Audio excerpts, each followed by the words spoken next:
Hello friends, this is Renu Yadav and welcome to my channel Renu Yadav economics point. आज हमारा जो topic है बाजार एवं बाजार की विभिन्न स्थितियाँ, market and different market situations.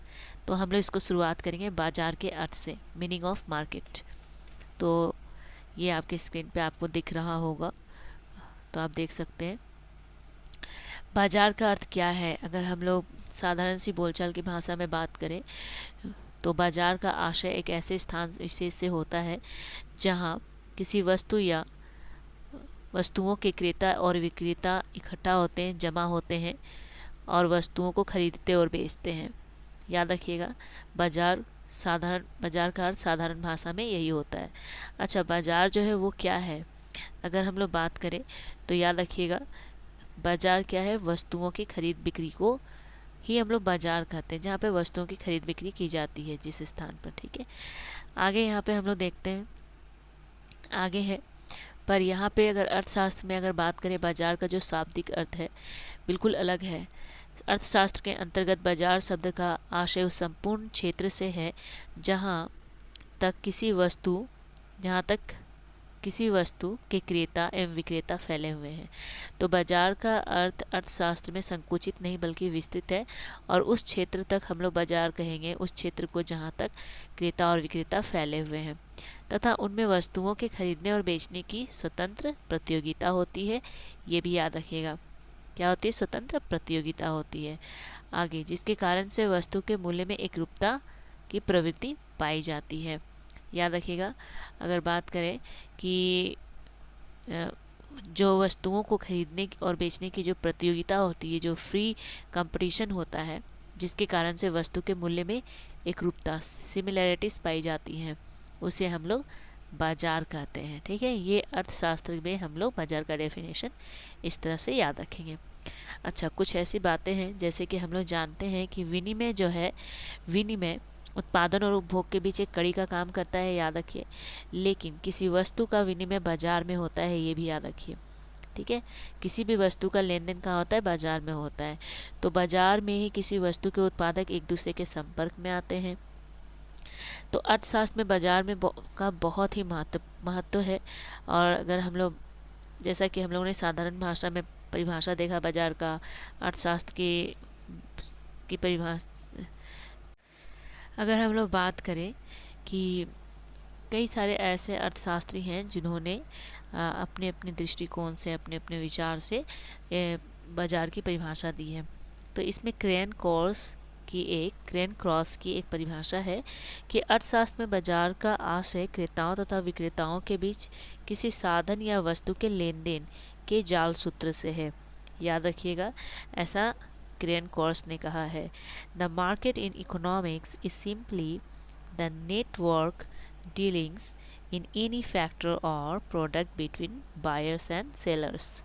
ये प्रोफेसर क्रेन कोर्स का है। और एक मैं बात बता दूं कि पीजीटी हो चाहे टीजीटी हो, मैं बार बार बोलती हूँ कि आप लोगों को डेफिनेशंस थोड़े याद रखने होंगे। थोड़े शॉर्ट डेफिनेशंस जो दिए गए हैं वो ज़रूर याद रखिए। पूछा जा सकता है यह वाक्य किसके द्वारा कहा गया है। ठीक है, आगे देखते हैं कि किन दृष्टिकोण के आधार पर बाजार का वर्गीकरण किया गया है। अगर हम लोग बाजार का वर्गीकरण का बात करें तो लगभग 4 प्रकार से बाजार का वर्गीकरण किया गया है। पहला, क्षेत्र की दृष्टि से, याद रखिएगा, क्षेत्र की दृष्टि से बाजार का वर्गीकरण। ठीक है, पहला तो यही है। दूसरा है समय की दृष्टि से बाजार का वर्गीकरण। तीसरा है आपका कार्य की दृष्टि से, और चौथा आपका है प्रतियोगिता की दृष्टि से। तो ये 4 दृष्टि आप लोगों को बिल्कुल पढ़ने, इस तरह से 4 विचार, मतलब 4 प्रकार से, 4 आधार पर बाजार का वर्गीकरण किया गया है। आगे देखते हैं, आगे हम लोग, अच्छा और एक है, सॉरी मैं भूल गई, वैधानिकता की दृष्टि से। ठीक है, वैधानिकता की दृष्टि से जो है वो भी आपको पढ़ना है। तो यहाँ पे हम लोग सबसे पहले देखते हैं क्या क्या हम लोग देख सकते हैं कि सबसे पहले समय की दृष्टि से देखेंगे, फिर कार्य की दृष्टि से। ठीक है, चलो देखते हैं क्या क्या हम लोगों को पढ़ना है। तो पहले क्षेत्र की दृष्टि से देखते हैं कि किस प्रकार के बाजार में वर्गीकृत किया गया है।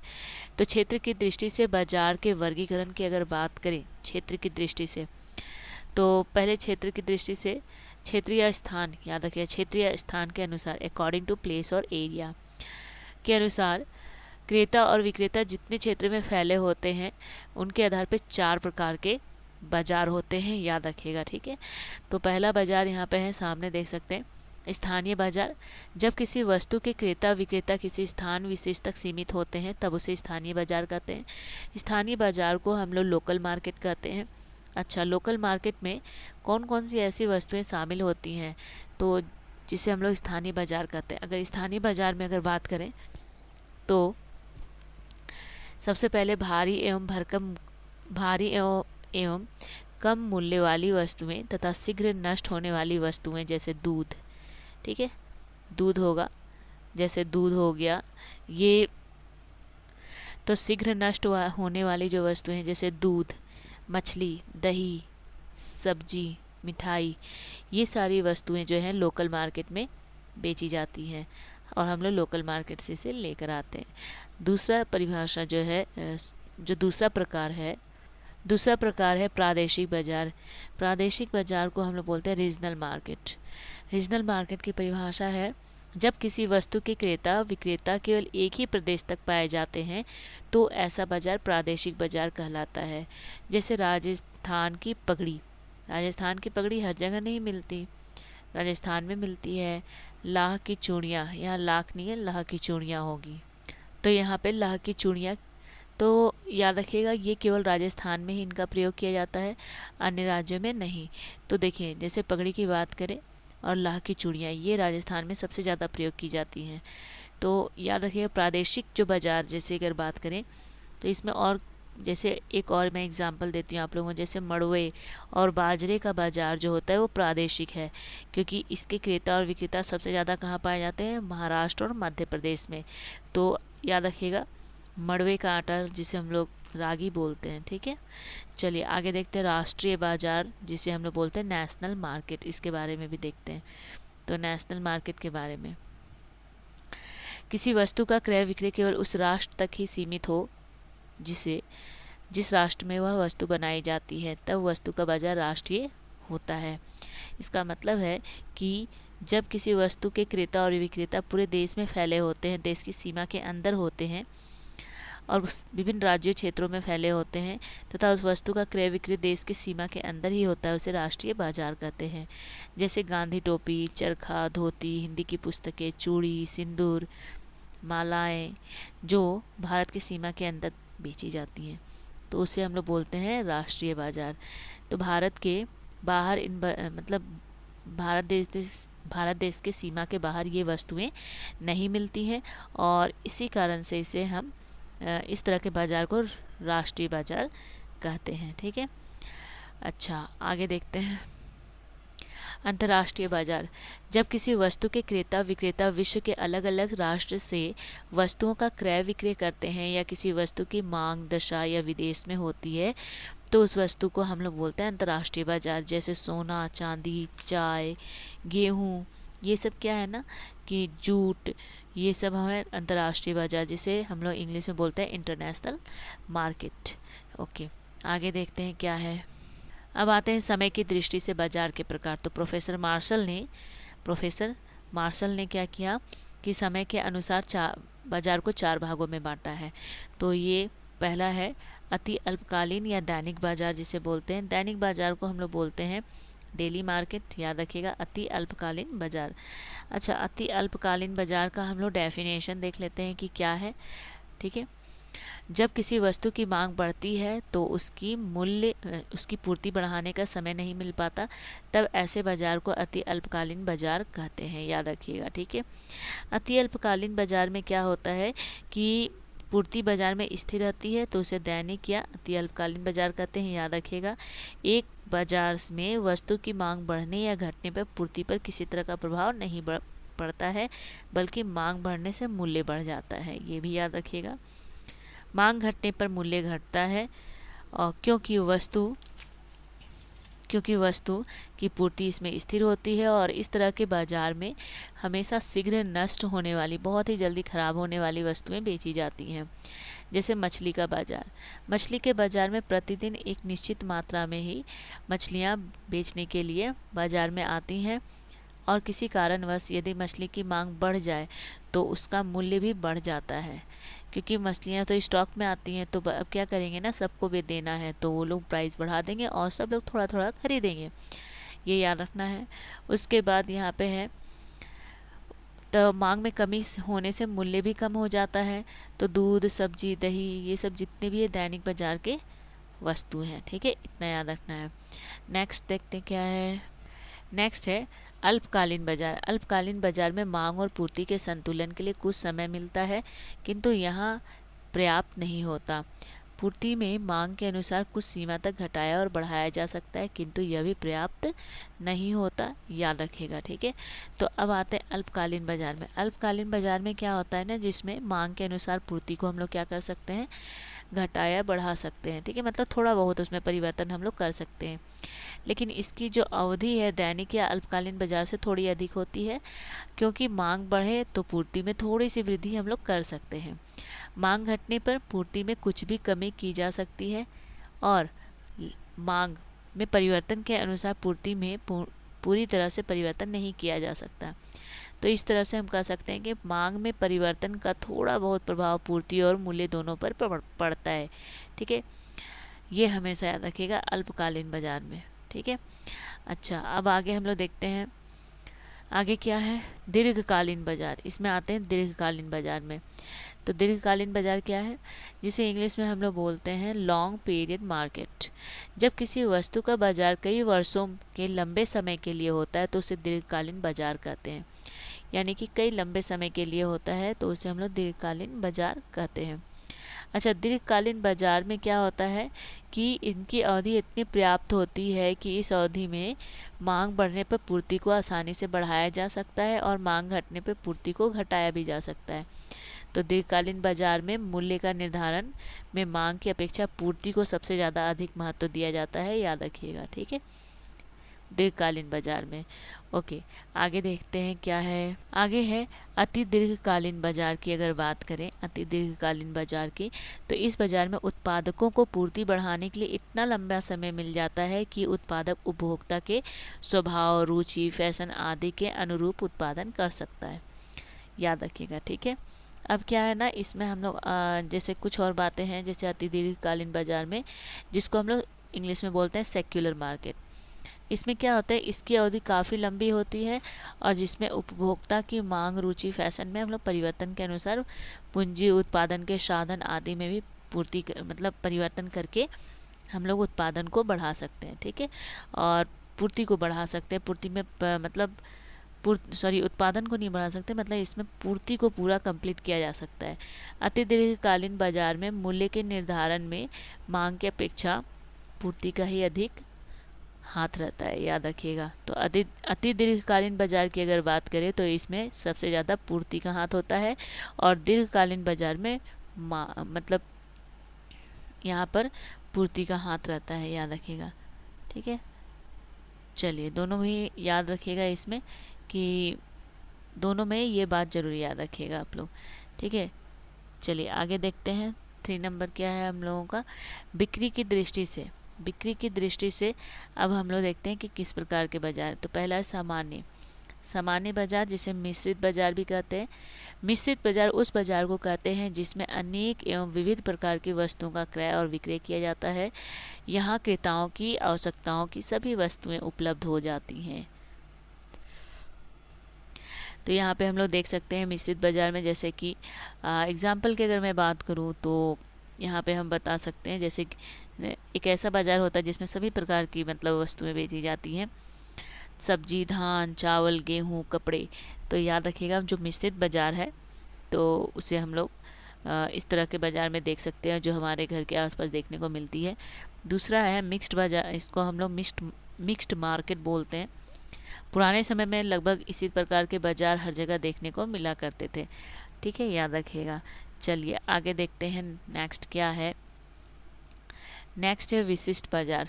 विशिष्ट बाज़ार की अगर हम लोग बात करें, विशिष्ट बाज़ार की, यह वह बाज़ार होते हैं जहाँ किसी वस्तु विशेष का क्रय विक्रय होता है, याद रखिएगा, जहाँ पे किसी वो विशेष वस्तु का क्रय विक्रय किया जाता है, उसे हम लोग बोलते हैं विशिष्ट बाजार। अच्छा, विशिष्ट बाजार के बारे में और कुछ बातें, जैसे कि अगर बात करें तो इसमें किस तरह की वस्तुएं बेची जाती हैं। जैसे अगर कोई बाज़ार है जहाँ सिर्फ गेहूं का बाज़ार होगा, यानी कि एक विशेष वस्तु का ही सिर्फ वहाँ पे बाज़ार देखने को मिलेगा, जैसे गेहूं का बाज़ार या फिर सिर्फ कपड़े का बाज़ार, ठीक है। तो याद रखिएगा, इस तरह के जो बाज़ार होते हैं जिसे हम लोग कहते हैं विशिष्ट बाज़ार। इसमें और भी हम लोग देख सकते हैं, जैसे सराफा बाज़ार, बजाज बाज़ार, दाल मंडी, गुड़ मंडी, ये सब जितनी भी मंडियाँ होती हैं जहाँ सिर्फ एक ही प्रकार की वस्तुएं बेची जाती हैं, उसे हम लोग विशिष्ट बाजार कहते हैं। आगे है नमूने द्वारा बिक्री का बाजार, जिसे हम लोग बोलते हैं नमूने का बाजार। इसे इंग्लिश में कहते हैं सैंपल मार्केट। इसमें ऐसे बाजार में विक्रेता को अपना संपूर्ण माल कहीं ले जाना नहीं पड़ता है, बल्कि वह क्या करते, माल का नमूना दिखाकर सौदा तैयार कर लेते हैं और सौदा तय होने पर माल गोदाम में भिजवा देते हैं। तो याद रखिएगा, नमूने के आधार पर यहाँ पर बाज़ार में खरीद बिक्री की जाती है और इस तरह से नमूने दिखा के ऑर्डर ले लिया जाता है और क्रेता के पास पहुँचा दिया जाता है। बस इतना याद रखना है, ठीक है। आगे देखते हैं ग्रेड तथा बिक्री के बाज़ार कौन कौन से हैं, ये भी देख लेते हैं, ठीक है। चलिए, ग्रेड द्वारा बिक्री का बाज़ार। अगर हम लोग ग्रेड द्वारा बिक्री का बाज़ार का बात करें तो इसमें क्या है ना, इस प्रकार के बाज़ार में वस्तुओं की बिक्री उनके विशेष नाम या ग्रेड के द्वारा होती है। खरीदार को ना तो वस्तुओं के नमूने दिखाने पड़ते हैं और ना ही क्रेता को कुछ बताना पड़ता है, ये याद रखिएगा। सिर्फ यहाँ पे ना नाम ही काफ़ी है, सुना है ना, नाम ही काफ़ी है। तो बस इस बाज़ार में सिर्फ नाम काफ़ी है। जैसे अगर आपको लेना है फ़िलिप्स रेडियो, जैसे एग्जांपल मैंने दिया है, एलजी टीवी, तो आप जैसे ही शोरूम में जाओगे आपको देखना, आप कहोगे मुझे एलजी की टीवी चाहिए, वो बहुत तरह के एलजी की टीवी आपको दिखाना शुरू करेंगे। तो सिर्फ नाम ही काफ़ी है। तो बस इसको इस तरह से याद रखिएगा, ठीक है। चलिए, ग्रेड बाज़ार जिसको कहते हैं। नेक्स्ट आते हैं निरीक्षण बाज़ार। इस बाज़ार में निरीक्षण करके उसकी कीमत लगाई जाती है, याद रखिएगा, निरीक्षण बाज़ार इसको कहते हैं हम लोग, ठीक है। चलिए, अब निरीक्षण कैसे करते हैं, किस तरह के बाज़ार होते हैं भाई, तो इसमें होता है आपका गाय, बैल, बकरी, घोड़े आदि, इसको हम लोग निरीक्षण बाज़ार कहते हैं। इनको हम लोग क्या करते हैं, पहले अच्छे से देखते हैं, समझते हैं, इनके हाव भाव को देखते हैं और जिन लोगों को इनकी अच्छी जानकारी होती है वे लोग बहुत अच्छे से इनकी मार्केटिंग कर लेते हैं, ठीक है। चलिए आगे देखते हैं 6 नंबर, ट्रेडमार्क बिक्री बाज़ार। बहुत से व्यापारी के माल व्यापार चिन्ह के आधार पर बिकते हैं, उसे ट्रेडमार्क बिक्री बाज़ार के नाम से जाना जाता है। अब क्या है ना कि कुछ बाज़ार ऐसे हैं जहाँ पर मतलब कुछ बहुत सारे ऐसे सामान होते हैं जो सिर्फ ना मतलब उसके ऊपर जो ब्रांड का नाम है बस उसके आधार पर बिक जाते हैं। जैसे उषा मशीन, बिरला सीमेंट, ये सब क्या है, एक ट्रेडमार्क है और जिसके नाम बोलते ही समझ में आ जाता है कि ये वस्तु कितनी पॉपुलर है, कितनी प्रसिद्ध है। अगर बहुत ज़्यादा प्रसिद्ध है तो उसकी मांग बाज़ार में बहुत ज़्यादा होगी, ठीक है। आगे फ्रेंड्स, हम लोगों ने देख लिया अभी बाज़ार के प्रकार के बारे में। अब हम लोग देखने वाले हैं बाज़ार के मुख्य तत्व या विशेषताएं, मेन एलिमेंट्स और कैरेक्टरिस्टिक्स ऑफ मार्केट। तो अब पहला विशेषता है आपके सामने कि एक वस्तु वन कमोडिटी। बाजार का संबंध एक ही वस्तु से होना चाहिए, क्योंकि अर्थशास्त्र में जब हम बाजार शब्द का प्रयोग करते हैं तो एक ही प्रकार की वस्तु का होना तय माना जाता है। जैसे कपड़े का बाजार, चूड़ी का बाजार, सब्जी का बाजार, अनाज का बाजार, है ना, गेहूं का बाजार, इस तरह से अलग अलग वस्तुओं का बाजार होता है, याद रखिएगा, ठीक है। तो बाजार के रूप में पहला विशेषता क्या है, अगर हम लोग बाजार की विशेषता को, बहुत ही आसान है, आप लोग खुद इसको याद कर सकते हो, तो एक वस्तु का बाजार, ठीक है। दूसरा विशेषता है एक क्षेत्र। एक क्षेत्र के बारे में अर्थशास्त्र में बाजार शब्द का प्रयोग किसी क्षेत्र विशेष के लिए नहीं किया जाता, बल्कि इसका प्रयोग एक ऐसे क्षेत्र के लिए किया जाता है जहां क्रेता और विक्रेता इस तरह फैले होते हैं कि उनमें आपसी प्रतियोगिता हो रही हो। मतलब क्षेत्र के बारे में अगर बात करें तो उस संपूर्ण क्षेत्र से लिया जाता है जहाँ पर क्रेता और विक्रेता मिलते हैं और बिखरे हुए होते हैं, वस्तु की खरीद बिक्री करते हैं और किसी वस्तु के बाजार का एक निश्चित भौगोलिक क्षेत्र होता है, जैसे स्थानीय, प्रांतीय, राष्ट्रीय, अंतर्राष्ट्रीय, याद रखिएगा। तो एक निश्चित क्षेत्र होता है और उस क्षेत्र के आकार के आधार पर उनका नाम भी दे दिया जाता है, ठीक है। आगे है क्रेता और विक्रेता। क्रेता और विक्रेता। बाजार में क्रेता और विक्रेता दोनों का होना बहुत आवश्यक है, क्योंकि क्रेता और विक्रेता के बिना बाजार की कल्पना नहीं कर सकते हम लोग। उनकी संख्या कितनी भी क्यों ना हो, ठीक है। और एक चीज़ याद रखिएगा, यदि किसी क्षेत्र विशेष में एक क्रेता और एक विक्रेता ही मौजूद है तब भी वह बाजार कहलाएगा, याद रखिएगा। कोई भी बाजार में सिर्फ एक विक्रेता है या एक क्रेता है तो भी वह बाजार का रूप कहलाता है। आगे है स्वतंत्र प्रतियोगिता। अगर हम लोग बात करें कि बाजार में एक स्वतंत्र प्रतियोगिता होती है, ये एक विशेषता है। हाँ, बाजार के लिए यह एक बहुत ही महत्वपूर्ण शर्त मानी जाती है और ये एक महत्वपूर्ण विशेषता भी है बाजार की। क्रेताओं और विक्रेताओं के बीच स्वतंत्र प्रतियोगिता का होना आवश्यक होता है। कोई भी सौदा करते समय, यानी मतलब इसका कहने का स्वतंत्र प्रतियोगिता का मतलब है कि कोई भी व्यक्ति अगर सौदा कर रहा है तो किसी भी प्रकार का उसमें कोई प्रतिबंध नहीं होना चाहिए। वह स्वतंत्र रूप से क्या कर सकते हैं, वस्तुओं का खरीद बिक्री कर सकते हैं, ठीक है। आगे देखते हैं 5वां नंबर जो हमारा विशेषता है वो है बाजार का पूर्ण ज्ञान। तो सबसे पहले है कि किसी भी क्रेता और विक्रेताओं को क्या होना चाहिए, बाजार का पूर्ण ज्ञान होना चाहिए, क्योंकि बाजार में वस्तुओं के मूल्य में अंतर ना हो, इसलिए यह बहुत आवश्यक हो जाता है कि जो हमारे क्रेता और विक्रेता हैं उनको बाजार का पूर्ण। आगे इसमें अन्य बाजार में वस्तुओं को उचित मूल्य पर प्राप्त करना कठिन हो जाता है। अगर क्या होता है कि बाजार में मूल्यों की जानकारी ना हो तो हम लोगों को वस्तु को खरीदने में, यानी कि उचित मूल्य पे हम लोग को वस्तु नहीं मिलती है। कोई बढ़ाकर बेच सकते हैं, वस्तु का मूल्य बढ़ाकर बेच सकते हैं, तो इसलिए बाजार का पूर्ण ज्ञान होना जरूरी है। बाजार की मांग और पूर्ति, मूल्य का उतार चढ़ाव, लोगों की रुचि, फैशन आदि की पूर्ण जानकारी होनी ही चाहिए। उसके बाद आगे है एक मूल्य।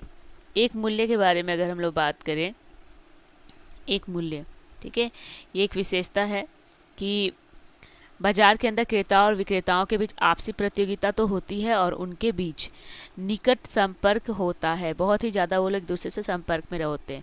तब ऐसी स्थिति में वस्तुओं के मूल्य में समानता की प्रवृत्ति पाई जाती है और इस प्रकार का प्रतियोगिता का होना एक अच्छे बाजार के लिए अत्यंत महत्वपूर्ण माना जाता है। ये याद रखिएगा। और मैं क्या बताऊँ, इतने सारे आई थिंक आप लोगों को याद हो जाएगा। तो कुछ ये विशेषताएँ हैं बाजार की। अच्छा, क्रेता और विक्रेता जो होते हैं वो बहुत ही ज़रूरी होते हैं। और एक और विशेषता है कि क्रेता और विक्रेता के बीच व्यापारिक संबंध होता है, याद रखिएगा, ठीक है। ये भी याद रखिएगा, क्रेता और विक्रेता के बीच में क्या होता है, व्यापारिक संबंध होता है। तो देखिए, मुख्य विशेषताओं से भी सवाल पूछे जा सकते हैं, इसलिए विशेषताओं को याद थोड़ा सा करना जरूरी है। अब हम लोगों को देखना है प्रतियोगिता के आधार पर बाजार के प्रकार, ठीक है। तो ये रहा आपके सामने। तो प्रतियोगिता के आधार पर बाजार के जो प्रकार हैं वो 2 भागों में बांटा गया है। एक है पूर्ण बाजार और दूसरा है अपूर्ण बाजार। पूर्ण बाजार को पूर्ण प्रतियोगिता बाजार भी कहा जाता है। इंग्लिश में इसे कहते हैं परफेक्ट मार्केट।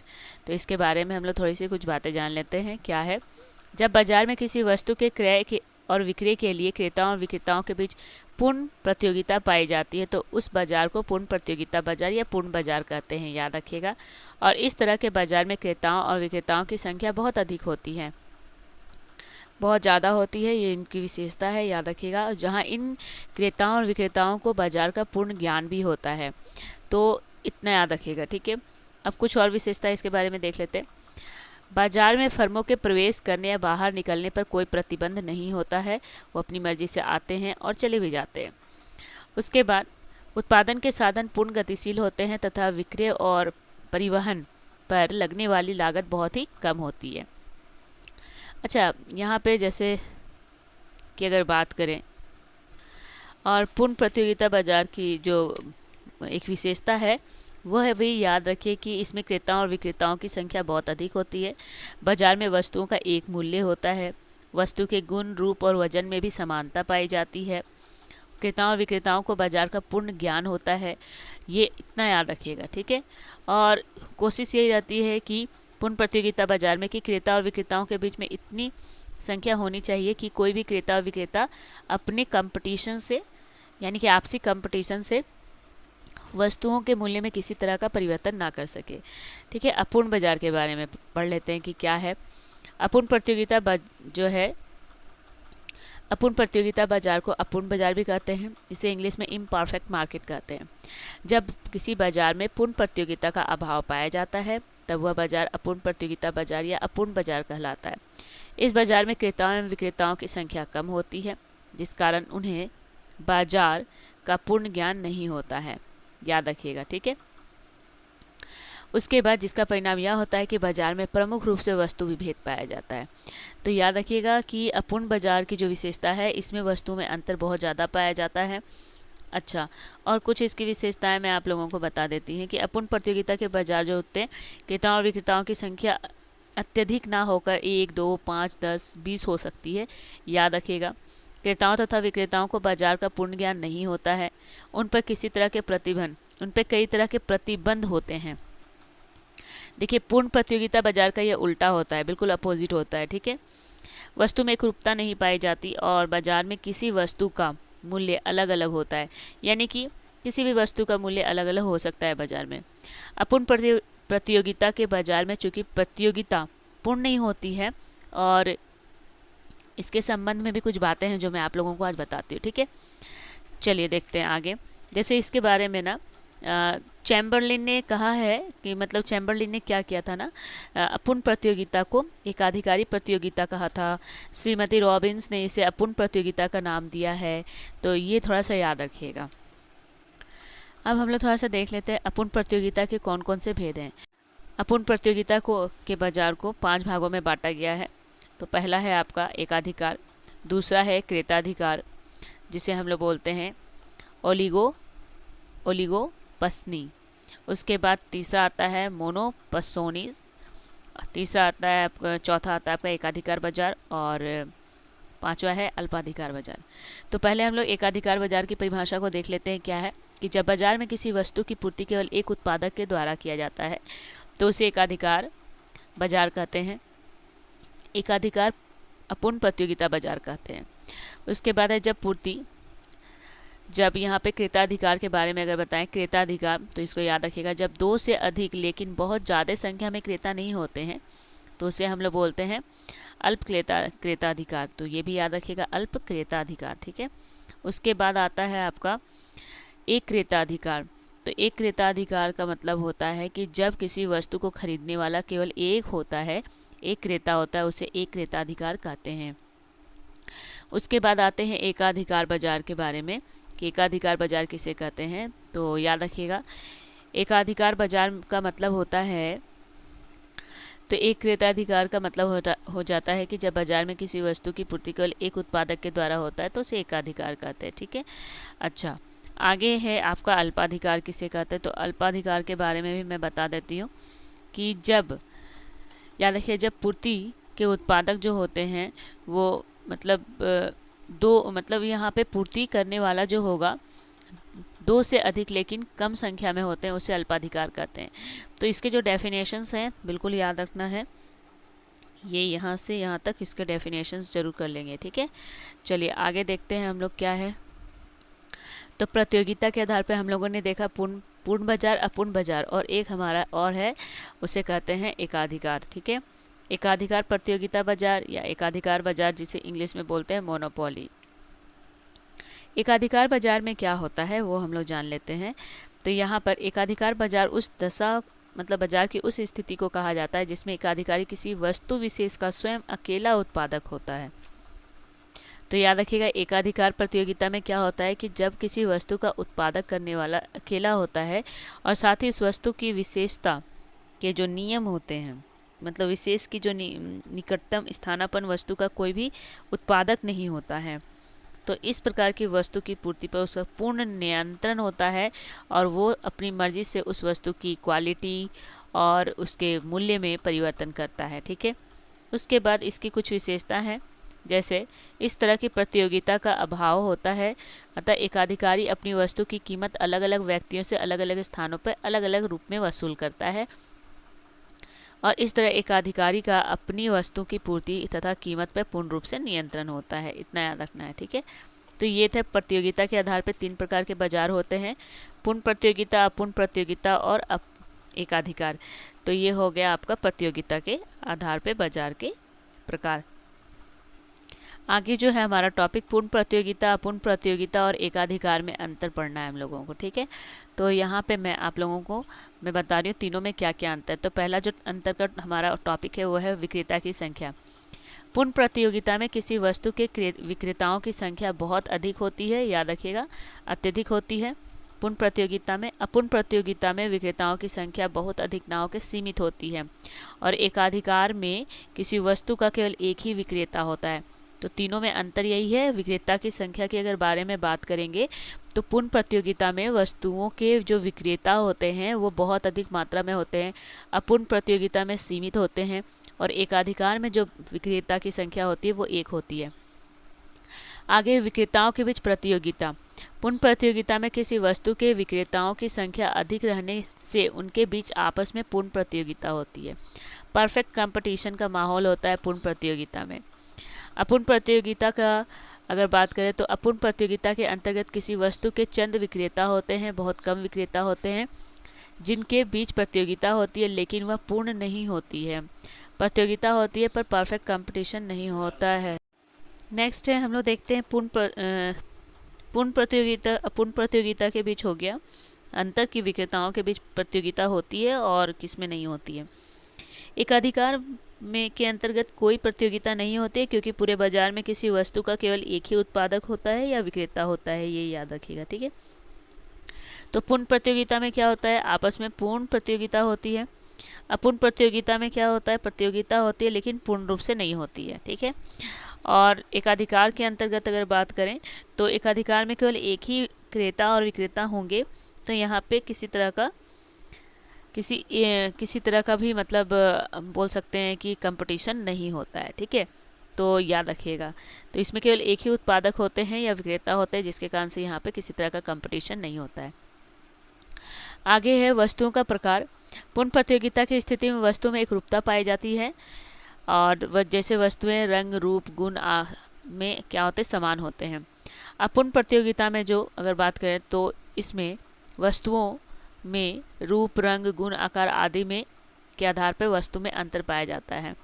याद रखिएगा, यानी कि वस्तुओं में यानी प्रोडक्ट डिफ्रेंसिएशन की स्थिति पाई जाती है। और एकाधिकार के अंतर्गत वस्तु विभेद नहीं पाया जाता। एकाधिकारी की वस्तु की कोई प्रतिस्थापक वस्तु नहीं होती है, ये भी याद रखिएगा। आगे देखते हैं, आगे है उद्योग में प्रवेश और बहिर्गमन। पूर्ण प्रतियोगिता के अंतर्गत उद्योग में फर्मों के प्रवेश और बहिर्गमन की यानी कि प्रवेश करने की और बाहर निकलने की स्वतंत्रता होती है। अपूर्ण प्रतियोगिता में भी प्रवेश करने और बहिर्गमन की स्वतंत्रता होती है, लेकिन एकाधिकार के अंतर्गत फर्मों के प्रवेश पर प्रतिबंध होता है, याद रखिएगा, ठीक है। आगे है अंतर मूल्य का प्रभाव। पूर्ण प्रतियोगिता में विक्रेताओं की संख्या इतनी अधिक होती है कि कोई भी विक्रेता मूल्य को प्रभावित नहीं कर सकता। अपूर्ण प्रतियोगिता की अगर बात करें तो अपूर्ण प्रतियोगिता में चूंकि विक्रेताओं की संख्या कम होती है, अतः प्रत्येक विक्रेता पूर्ति को नियंत्रित कर मूल्य को प्रभावित कर सकता है। और एकाधिकार की अगर बात करें तो एकाधिकारी पूर्ति पर भी पूर्ण नियंत्रण करके मूल्य को प्रभावित कर सकता है।